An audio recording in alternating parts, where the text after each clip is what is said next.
Good morning, everyone. Today is Friday, October 4th. Today we will be, it's the Audit Control Committee, plus various members of Finance and Budget and the Finance Department. We'll be reviewing budget amendments today, and also any overlying or underlying questions that anyone has pertaining to the budget of this coming year. We have a proposed amendment list in front of us, which we will go over. I understand there's some a breakout that's going to take place with it. But before we get into that, or do you want to, does anyone want to cover anything more specifically? I have a couple of questions, not necessarily specifically, but more generally. And I've been focused on the fund balance. That kept me up last night, a long time.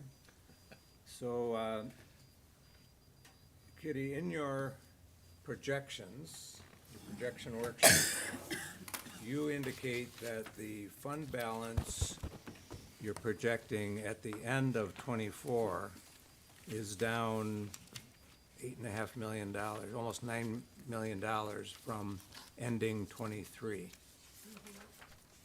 So that's a projection of how we're gonna end '24. Could you unpack that for us? In other words, could you tell us what you are projecting as the pluses and minuses to the fund balance from where we ended '24? So, for one, if you look on the top of the column for 2024, on the fund balance page, in the projections of it, which we, it would have been in the sheet, it's not in the bill.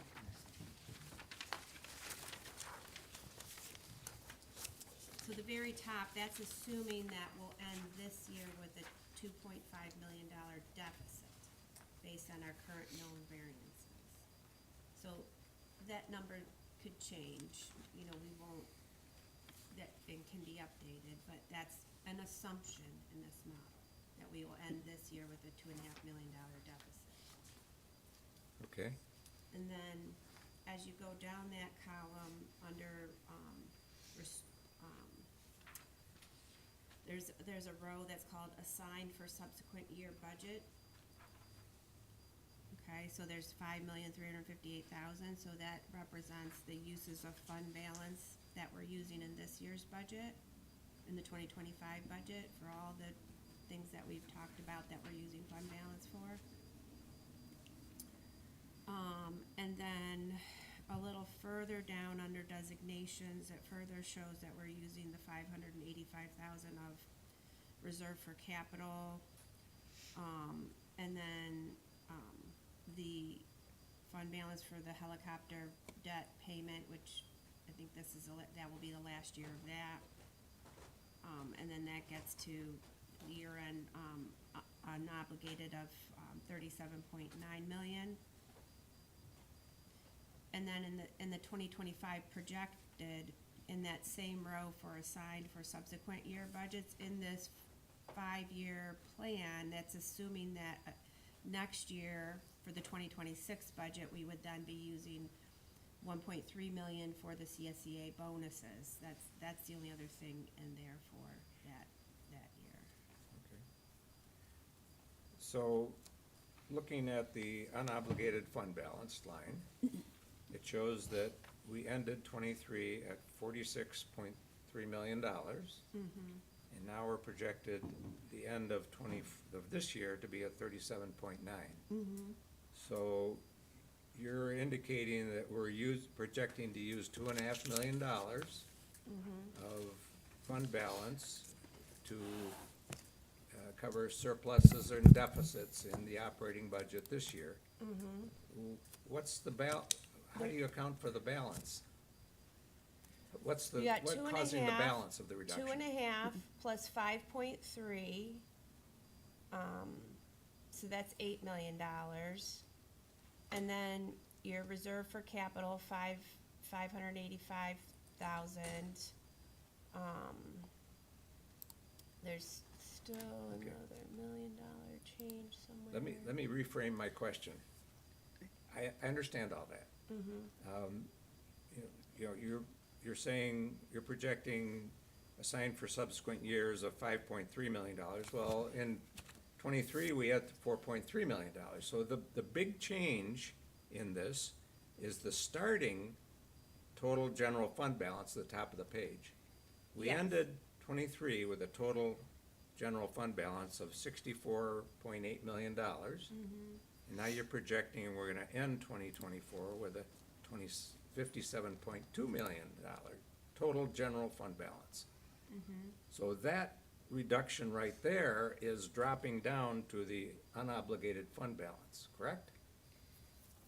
Yes. So what's causing the reduction in the total general fund balance?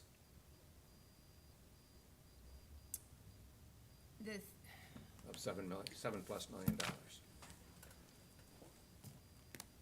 have to give me a couple of minutes to bring up the spreadsheet. Sure, sure.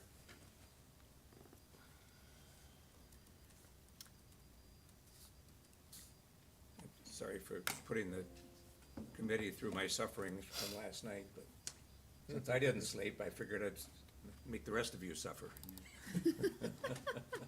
I actually slept pretty good, man.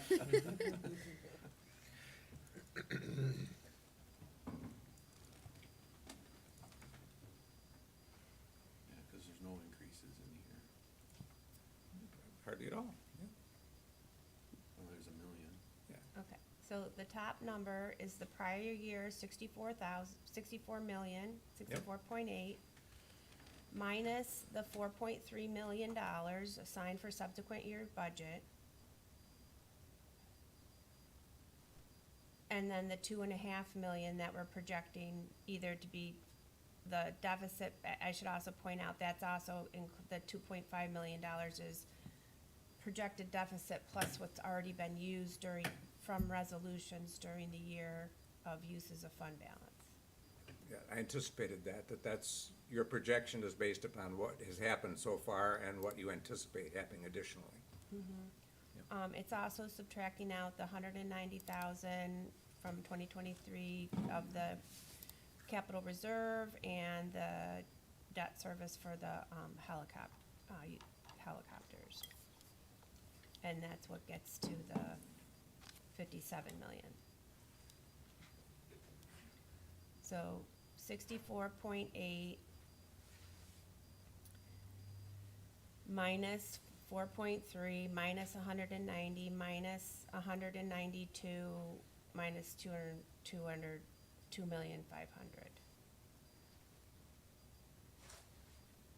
Okay, so following that logic, that also applies to your '25 projection, that you start with a projected total fund balance at the top for '24 of $57 million. And you're projecting it's gonna go down to $51 million at the end of next year.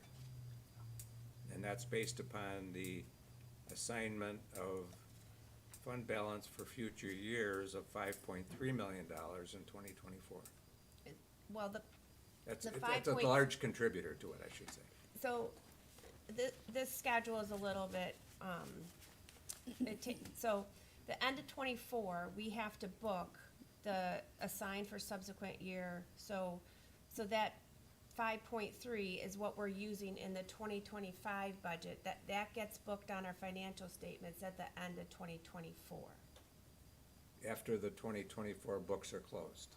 When the 2024 books are closed, that Yep. assigned for subsequent year is what we're using for the 2025 budget. Correct. Yeah. Yep, we're saying the same thing. Yep. Okay.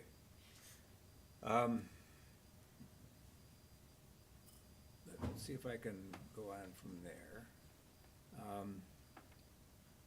We have been experiencing a shortfall of property tax revenue. And we just got notified that another adjustment needs to be made. Does that have any impact on the fund balance?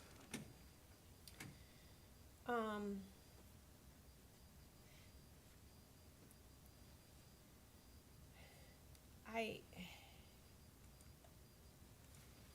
have to think that through a little bit, Yeah, I worked on that last night too. That's part of the reason I was awake last night. because I don't know if it's more, if it comes,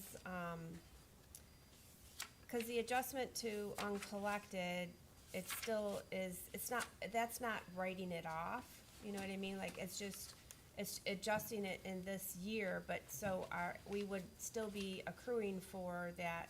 For the following year. Yeah, so I don't know, if that is, part of one of the.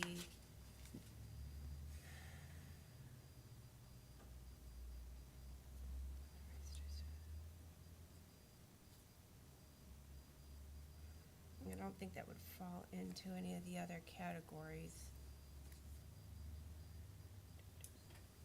Was that like 600,000? Yeah, I'd probably have to walk through that with Todd, but I mean, but when we went through with audit and control, was I guess last month, what our notable variances are. Sure. We included that first adjustment that Todd made, is that would be an adjustment to this year, so, and then, so he's making another $750,000 adjustment.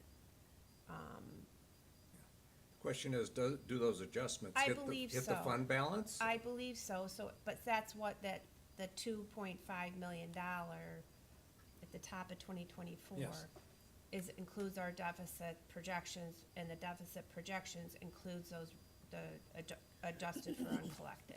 Okay. So then, yes. Then your projection of the $2.5 million, does that include the most recent? No, because we just got that $750,000, we just became aware of that this week when Todd sent that email, so Right. no. So our But fund balance projection for ending 2024 is actually gonna be projected to be another $750,000 lower. Yes, you know, we still. Tentatively. Tentatively, it could get worse. Could get worse, could get better. Yep. Yep, Yes. could go either way. Yep. We could get more sales tax revenue, Correct, that's what I was just gonna say, cause You we know, don't, Yep. or some of those other departments may end up leveling off or something, but Sure. But the question, that's a big, what it's if? a known, the 750 is a known. 750 is a no. 750's a no. but it's also in Todd's email said, it could be achievable to offset some of that, and he would be able to back off of that If we get adjustment if we our get- collections are, Collection gets better. yeah. Yep. Or I mean, his adjustment was what was collected to date. I don't think he projected in there what we might still collect the rest of the year. Okay. So his was based on a point in time, and that's why he said if we collect $184,000 a month, or whatever that number was, then we would cancel out that $750,000. Yeah. Yep, okay. His projection was to the end of the year, or just to that date? I believe That it was point- our year-to-date, Yeah. based on our year-to-date Okay. figures. Yep. That's what we were just discussing. It's a point in time, which is I would September rather- 30th, I think. I would rather it was the January 1st than whatever we took in, but Should be better. Yeah, I agree. So, Kitty, then help me understand that the $5.358 million that you're projecting in 2024 is assigned for subsequent years' budget. How do you develop that number? What's that from? That's from the local share spreadsheet, directly from that, we're proposing to use the fund balance. So, on this model, like if you go back a page, I was hoping you were gonna say that. yeah, this model, it's all linked to, like, it's based on the 5-year expenses and revenues projections feed into the fund balance exhibit, Yep, so, yep. And I'm good then. I'm good. Okay. I just wanted to confirm that. yeah. Yep. So, still focusing on fund balance now. Uh-huh. I'm going to do some foreshadowing here, but next month, the legislature is going to receive a presentation by JCC of their public-private partnership project with the Jamestown YMCA to build additional and renovate facilities on the Jamestown campus of JCC that would include facilities for the Jamestown YMCA. That project will be funded partially by JCC, partially by the Jamestown YMCA. The portion that's funded by JCC, the $24 million, they're looking to the county to commit our portion of that, which would be $6 million. If that project is approved and comes to fruition, our $6 million, is that bondable? Of course, yeah, we would, it would be my recommendation to issue serial bonds for that Okay. project. It's not specifically for, a building. It's buildings and renovations and additional, turf fields and stuff like that. That, you're still confident that will all be bondable? Yeah. Okay, I mean, what we can't bond for are recurring operating expenses. yes.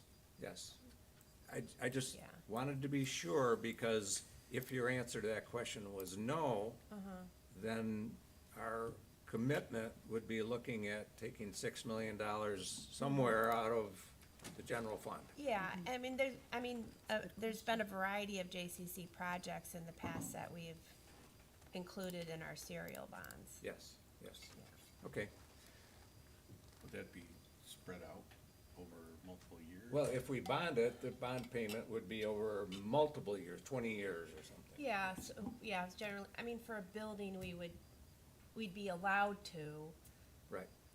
do like 20 or 30 years, It depends on the item, like heavy equipment, it's generally, we can only do like 5-year bond. But if it was a project that It's took a based on the couple years, useful we don't life, bond it till it's done. of whatever it is. That's the other point, Bob, is that if we agree to the commitment next month, this project then has to go to SUNY in Albany for them to approve their 50% of the JCC cost.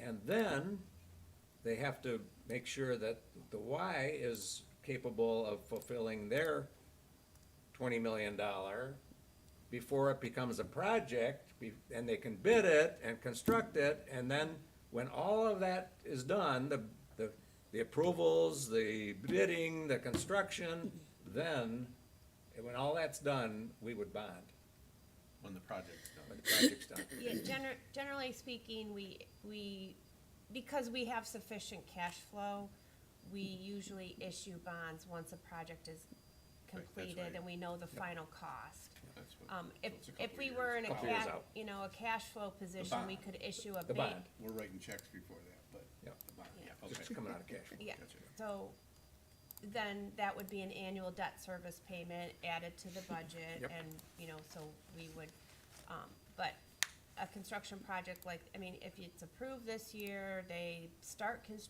optimistically start construction sometime next year. It'd probably be 2026 before it's completed, and then we would issue bonds. Let's say optimistically we issued bonds in 2026, the first payment wouldn't be due till 2027. Yep.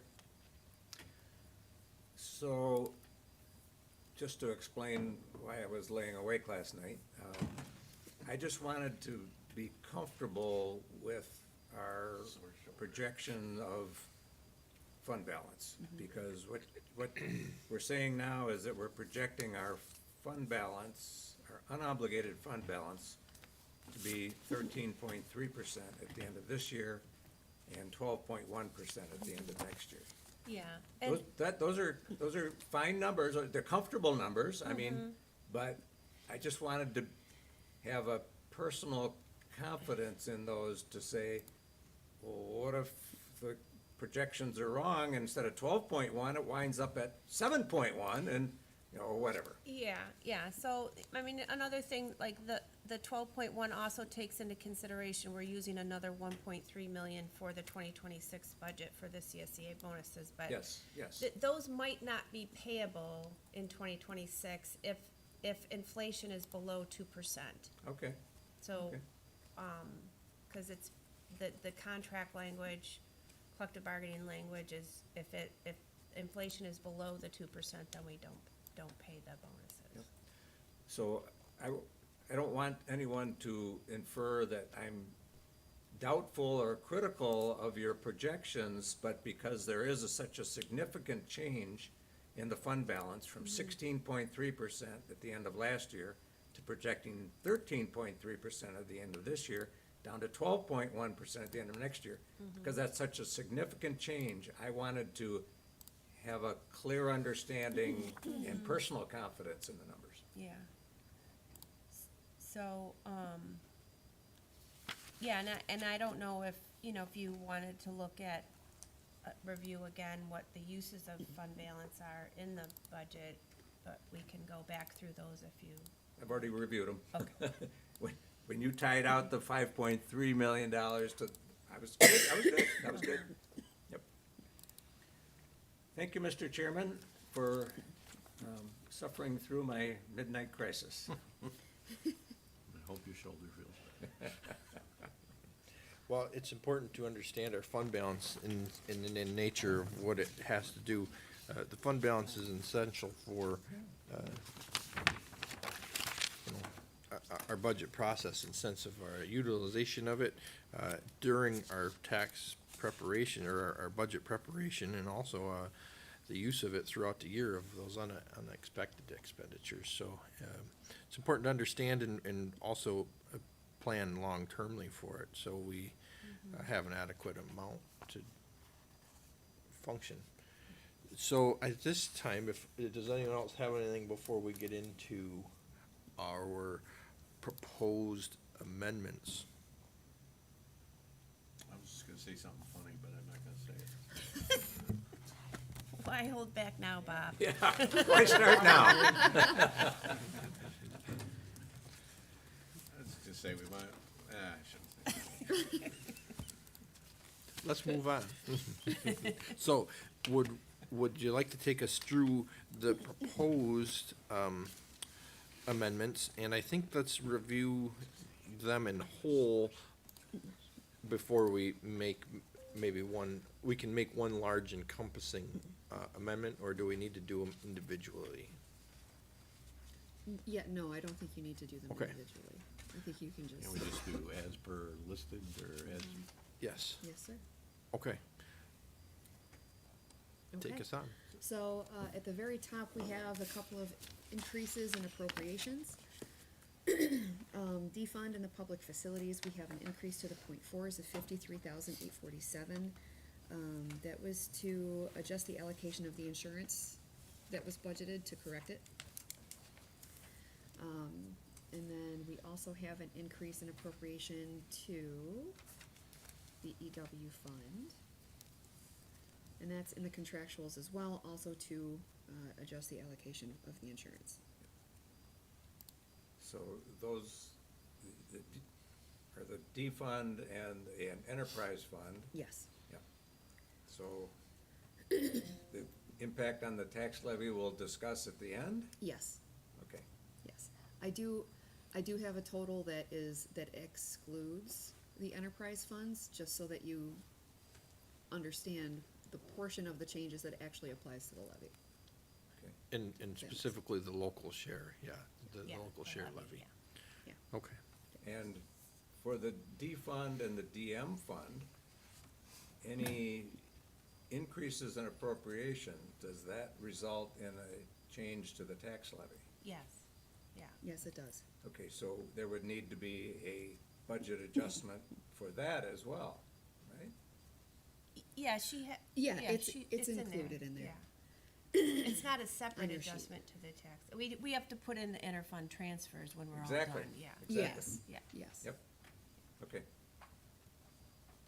sorry But- for the interruption. And the No, interfund don't. transfers, balance each other out, so, once we know the final number for any changes to the D and DM fund, we'll do the interfund transfers. Right. Okay. All right, that brings us down to the next section, which is decreasing appropriation classifications. We have office services, for, I believe it was the IT department, they had a vehicle purchase allocation budgeted in addition to a vehicle lease. So we removed that 8,000 for the vehicle purchase. We have a decrease in the .4s of human resources, $8,000, really just to better match what their actual trend is. Their budget was a little bit high in their .4s for that.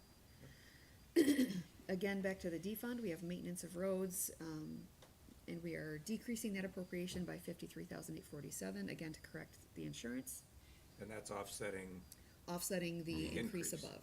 Yep. Yes. The next two.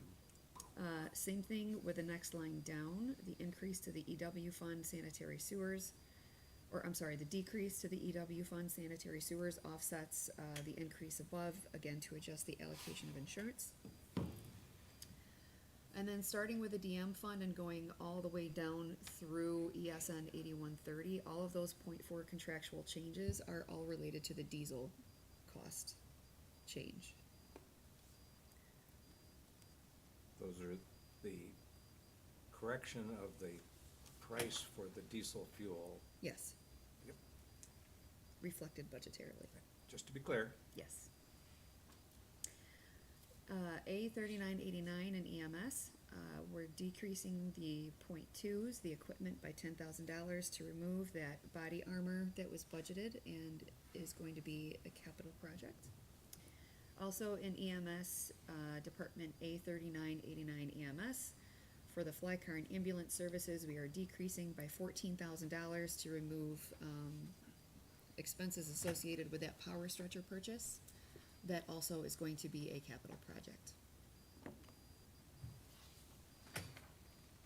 Increase in revenue, the next section, A 6610, increases the New York State aid for, I believe, the clerk's office, is that right?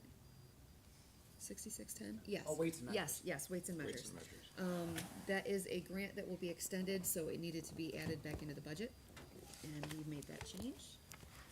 And then last but not least, the last section you're gonna see is the decrease in revenue accounts,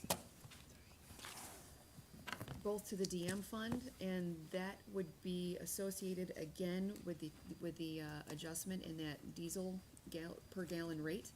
The chargebacks that the DPF receives revenues for, both between county departments and other municipalities, is going to be going down, since that rate will be going down. Based upon what they sell to school districts and other municipalities. That is correct. Couldn't we leave that out?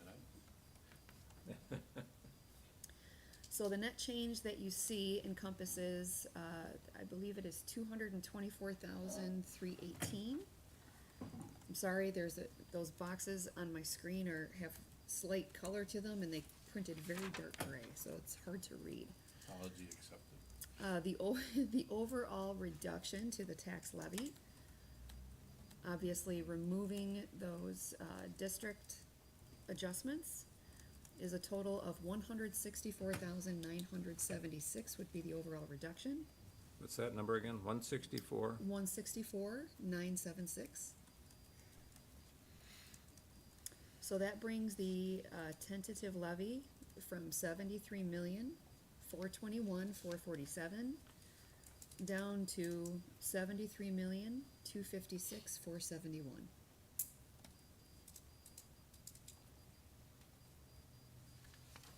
At least until the chairman decides to make any additional changes. Thank you for that, and thank you for giving us the difference so that we understand where the levy will fall with the proposed changes. We've all taken into consideration of the difference here, and through some discussion. Anyone have any proposals of what to do once these are made, or does anyone have any additional proposals that they'd like to add today?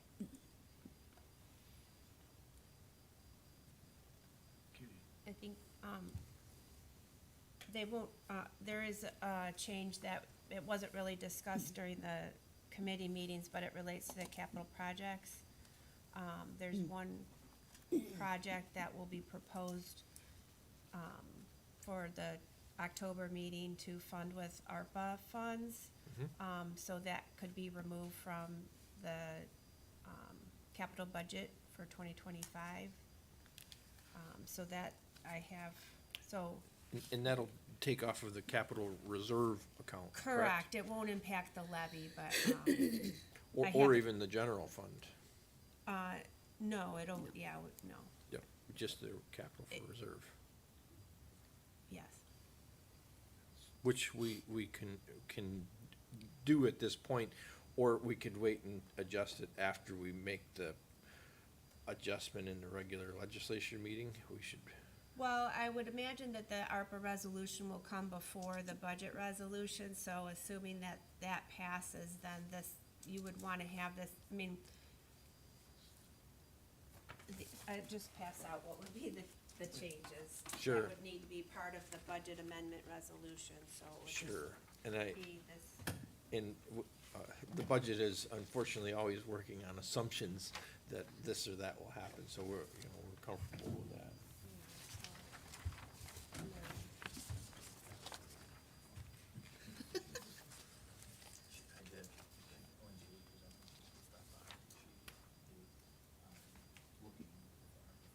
But, I mean, these would be a little, not hard, but I mean, you don't wanna have to do this amendment on the floor if you can include it in the pre-filed resolution. Understood. On the budget. Does it also, it would also, but, you could potentially adjust where the funds are sitting and what they're currently doing too. I'm assuming they're in a market of some sort, so, it kind of maybe will ensure their stability in that. Also, it's, you don't have to move anything. So this would be the resolves that would be in the resolution to amend the budget. Because it's just the one, IT project that we know we would be able to appropriate the funds by the end of the year, which is our deadline. So it would be removing that capital project from Exhibit E, and then changing the funding for the other projects listed here from from capital reserve to interest earnings, and then reducing the amount of capital reserves used in the budget. And then this just shows you, I highlighted the different projects in Exhibit E that would be changed as part, because this is a exhibit in the tentative budget section that would need to be changed. Does anyone have any questions regarding this proposed amendment to the reserve for capital? Mr. Chairman, what this, the impact of this is that this will have no impact on the levy. What it does is that we're proposing to use ARPA funds that are available and need to be committed before the end of the year. Need to underline that, right, Blake? And the result is that the reserve for capital will not be reduced by the $268,000 in the budget. So that will leave an additional $268,000 in the reserve for capital for use in future times. How'd I do, Kitty? So in looking at our potential projects for this year, are there any others that could make a similar shift? And not necessarily in the reserve for capital fund, but in the complete budget overall. So the ARPA funds, do you currently have other projects that could be plugged in easily, or are we in search for some. Yeah, we have one, maybe two projects, pending, for decision, that's still being discussed. There is a total of 22,000 though of remaining ARPA funds that need to be obligated by year end. With the caveat, there is interest earnings that's still from the ARPA funds that could be potentially used. Yep. And just to elaborate, what put us in this situation is that we had an ARPA project for broadband that up until a couple of months ago, we were planning on using $1.5 million of ARPA money for, or actually more than that, but the portion that was not yet committed was $1.5 million, and the state changed the rules for the broadband projects, whereas we had bid out the projects for $1.5 million, assuming that they would not be requiring prevailing wage. The state stepped in and said, oh no, has to be prevailing wage. So our bidders removed their bids, said, we won't participate, can't participate. I don't know what they said exactly, but, so we then had $1.5 million of committed ARPA funds suddenly uncommitted, and we had to have them committed by the end of the year. So we've been scrambling, and this is another piece of the scramble. Yep. One of the final pieces of the scramble. Because the challenge is, how do you find a project that you can get committed in a couple of months? If you have to go through design or bidding, or you just don't have the time. So there are several resolutions coming through for this month for Adjustment. additional ARPA For projects. adjustments.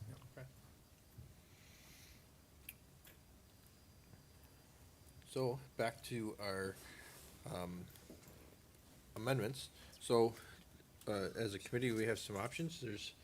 We could keep it as is and reduce the levy, the additional 164,976. We could entertain using that additional levy and offsetting other accounts that are using general fund balance that could utilize this levy raise instead of in place of some general fund balance inputs. We could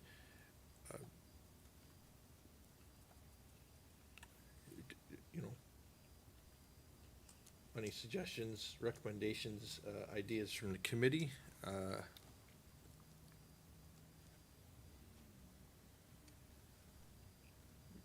One of the things that the chairman and I talked about was, I think that the legislature universally recognizes that our district attorney is in a tough position in terms of dealing with the changes in laws and regulations and the increased efficiency or diligence of the public defender in terms of their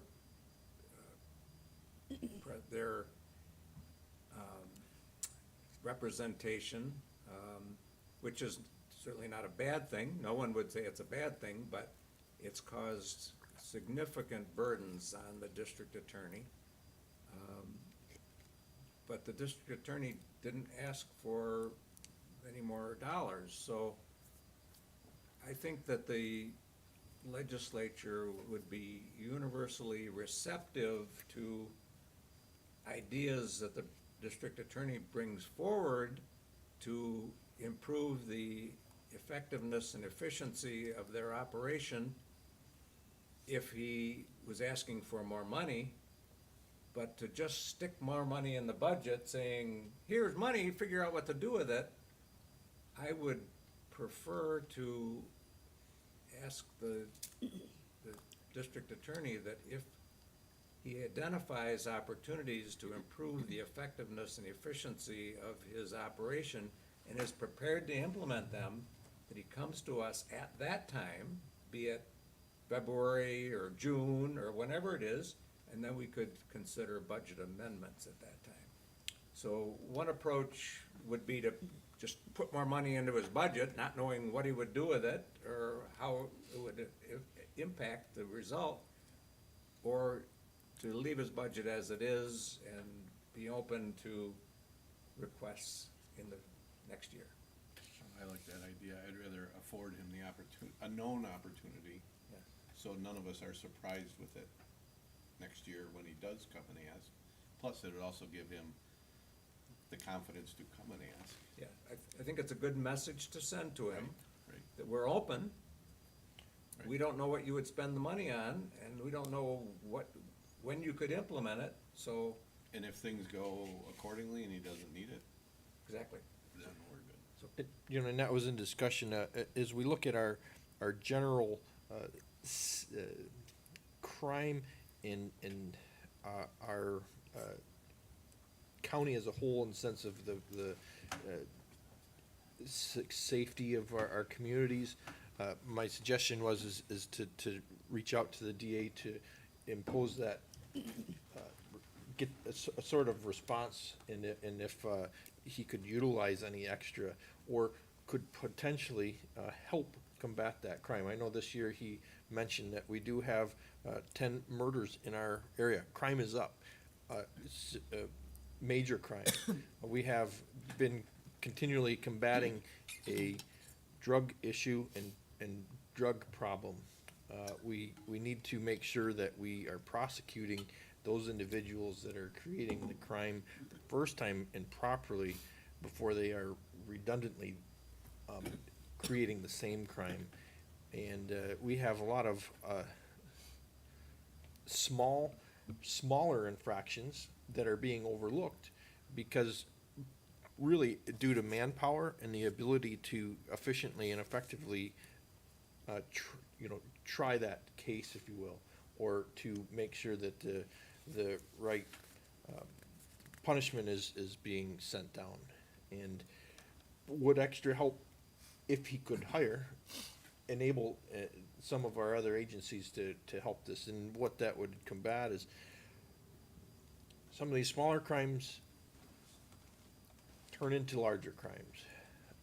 So it's a general public safety to consider, but I think Pierre is correct in stating that it's an area that we are open to, potentially if presented well. I was impressed with his quality of life for Chautauqua County and his concern about somebody possibly getting upset and moving out. You know, crime or hospital could be a condition of that, so he's seeing more than just murder cases. He's going to the lowest, he's talking crime in general Yes. that needs to be addressed. And I think we're all for that to happen. I appreciated his total vision, not just a focus on major, quote-unquote, major newspaper-worthy activities, so. Sam, you wanted to say something? No, thank you for that, and there will be an opportunity. The DA's office does have kind of an idea of an IT position that he desperately needs that we could implement early in 2025. That if he'd be open to an FTE, then that definitely is something, and it's already an existing county employee in the IT department, so this is something we can act on relatively quick. It's something we're looking at doing later in 25 for the next budget, but he desperately needs the help now. Mhm. So. Of course, that has consequences in the IT department, and, you know, We do have a plan at the end of all of this to be net FTE at 0. There won't be an increase with a retirement coming, but this would be a shift through the DA's office. And the retirement might be the one John spoke about of his training and then removing an FTE. So that would all at the end be a net 0, hopefully at the end of next year. but again, rather than slam something together now, I'd be happy to come back with him and discuss that. So. next year. Yep, a good example, Sam, thank you for that, but that's what we were thinking of, is that there may be good opportunities for him, but to just throw money in the budget, not knowing whether it's in point ones or point eights or point fours, or where it is, let's wait till next year, and when he brings them forward, and he's got a plan, and it's implementation date, then we'll know exactly where we're at. We will do it. And we have sort of done that in the past and it didn't work out so well. Okay. You know what I mean? No? Well, I mean, we've allowed money specifically into the DA's office, Oh, and then it got spent in a way in a different way than what we had. than what we thought it was intended. Gotcha. Yep. That's all we're eliminating that also. Yep. It was a different situation, but Mhm. the outcome wasn't what we were expecting. We like to deal with specifics, Yes. not intentions, Yes, when we're spending taxpayer dollars. amen. And specifics for departments. Hmm? We like to separate as much as possible too, in sense of, then we know where the budget is. Sam, did you make those, do we need to make any corrections to the, planning and economic development? It was not a change it was not at the, level, so it was just in the account, so I did send Jennifer for the lakes to correct that this morning already, so, cause that's just a minor change, but there was no other change from the list, it was, I had GLC, he just had project names, and he started with the one that was, we had split, he had it together, that was the first number I saw, it didn't match anything I saw, and I said, oh, God. You're messing with it. Yeah, cause he kinda, when he said it, I'm like, well, where's this number? Then once I started scratching, going down off the other list, I had by GL it all tied out, and then the other one, I sent in the correction this morning for you. So those have all been updated, so. Yes, they're going to be updated. So Okay. the point fours in that particular department, the total is correct. Yep. Just the way that it's split out amongst the specific GL accounts is what needs to be changed. So Yep. since there wasn't a change from class to class or from department to department, and we didn't need to increase appropriations or decrease appropriations, no change on this particular format needed to be made. Okay. So those changes will be made. Makes it easier for budget years to be able to identify the trends of those individual areas. And also, when a department may have been told what they're getting, but then when they get to their line, they say, well, we have zero, so, or we have, much less than what we had thought. So it's correct, so At least thank you. on paper.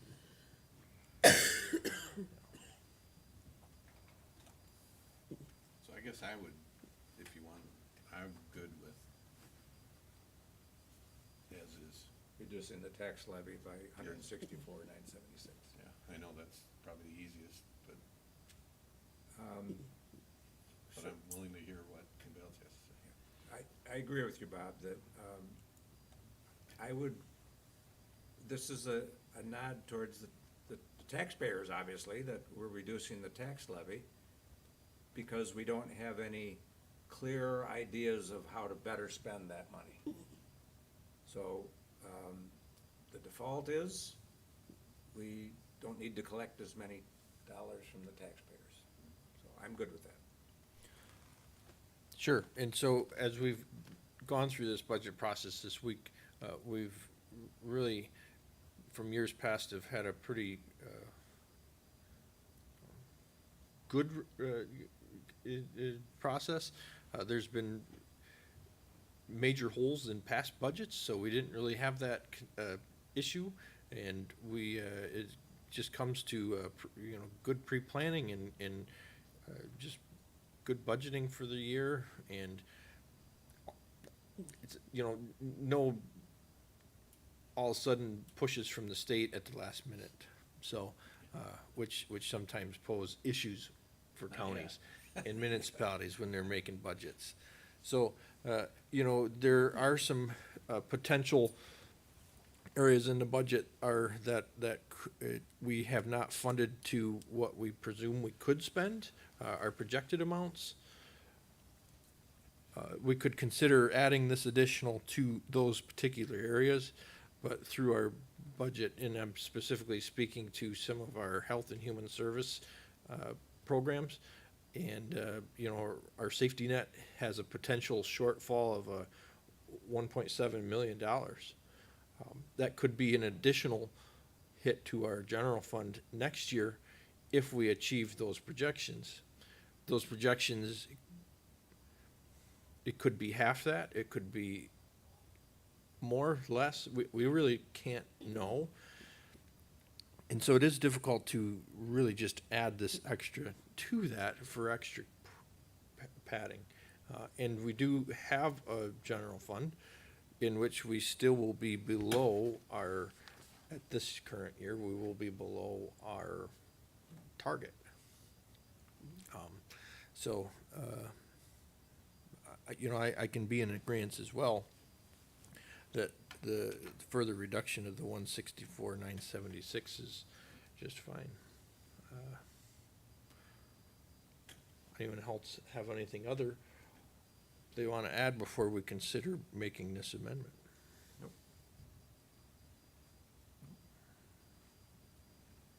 And Mr. Chairman, I would make a motion that we accept the amendments on the sheet as discussed by the budget director and the resultant $164,976 reduction in the tax levy.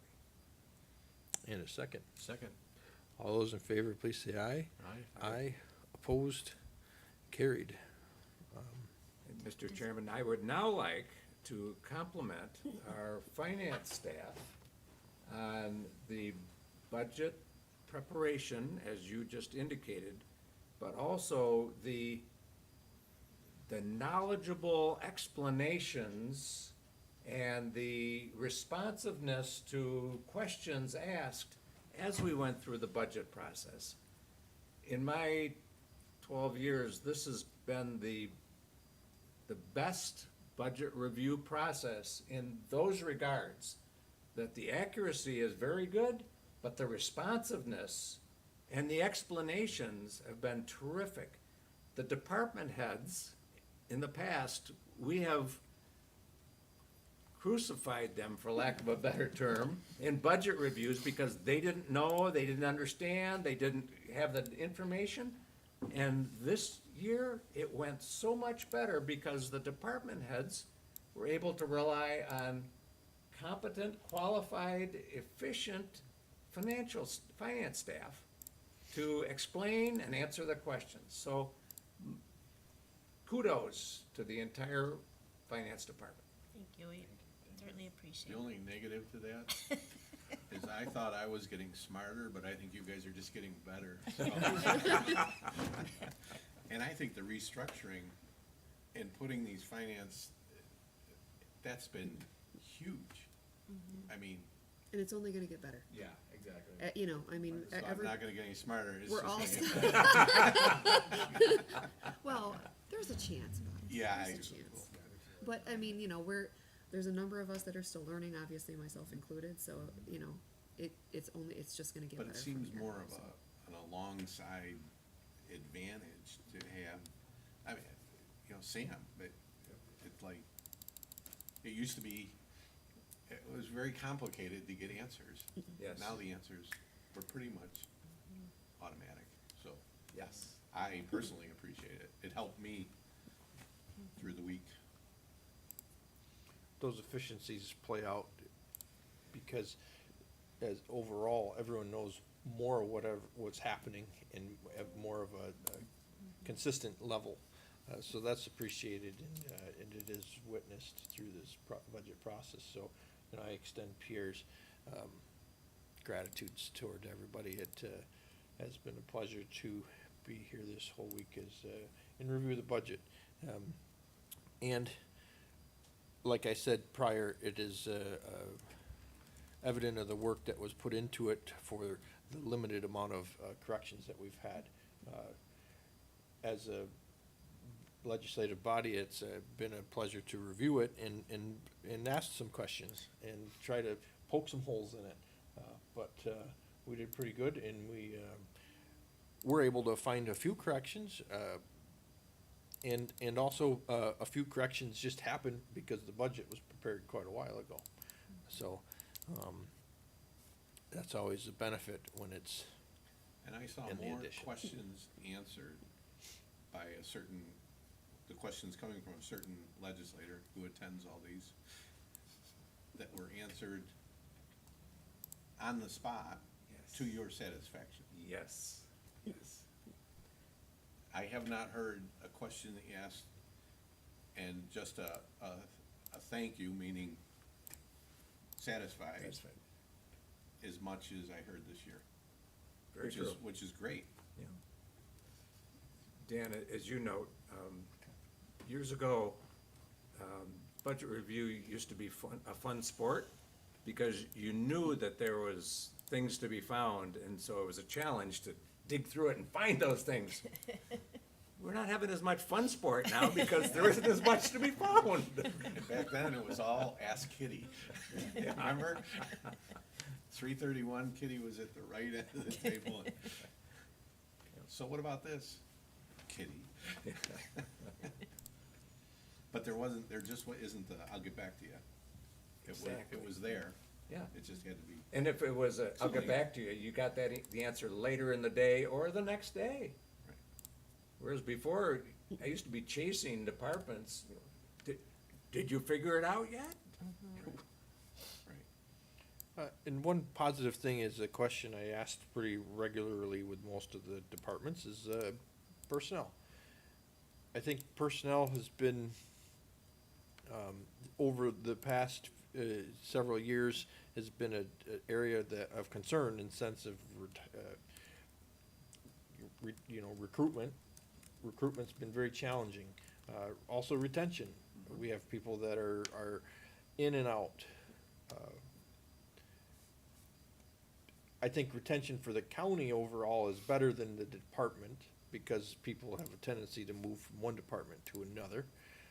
But in general, as asked, a lot of departments are nearing fully staffed.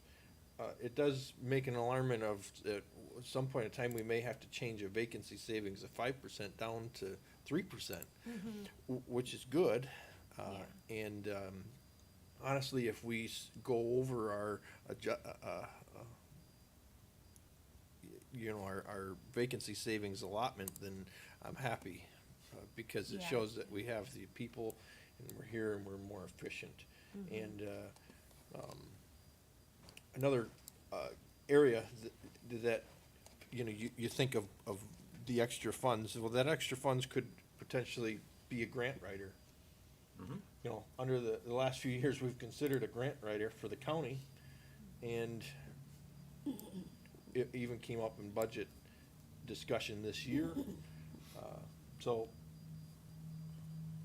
opportunity missed, we had the funding this year. So, maybe next year. That's all I have today, unless anyone else has anything they wanna add or contribute. Then, Mr. Chairman, I would make a motion to adjourn. Second. All in favor, please say aye. Hey, Opposed? Carried. thank you. Thank you. Good job.